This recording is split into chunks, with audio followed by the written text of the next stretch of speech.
এই সরকার এই কারণেই কিন্তু সবাই বলছে এনজিও মার্কা সরকার, যেখানে পাহাড়ের সংঘাত সংঘর্ষ কমানো দরকার ছিল, সেখানে এই সরকারের সাথে সংশ্লিষ্ট বিভিন্ন উপদেষ্টারা, বিভিন্ন কর্মকর্তারা তারা এই পাহাড়ের সংঘর্ষ এখন উস্কে দিয়েছেন।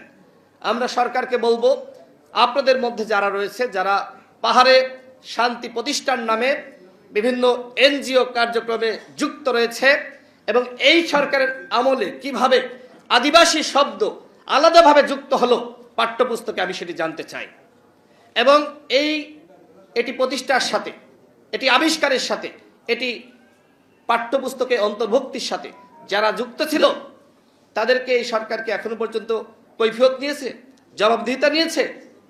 যেহেতু নেয়নি, তার মানে বুঝতে হবে যে এইটা ডক্টর ইউনূসের ইশারাতেই অন্তর্ভুক্ত করা হয়েছে।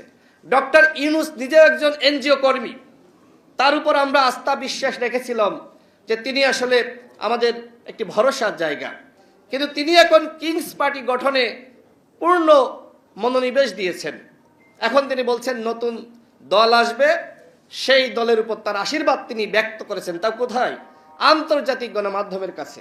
অর্থাৎ নতুন দলকে তিনি ইতিমধ্যে আন্তর্জাতিক গণমাধ্যমের কাছে এবং আন্তর্জাতিক কমিউনিটির কাছে তিনি পৌঁছে দিয়েছেন, এবং তিনি এই নতুন দলের ব্র্যান্ড অ্যাম্বাসেডর হয়েছেন। ডক্টর ইউনূস কি শুধুমাত্র একটি নতুন দলের, নাকি এখানে দুদু ভাইরা আছে, আমরা আছি, মেহেদি ভাইরা আছে, ইরান ভাই আছে, আমাদের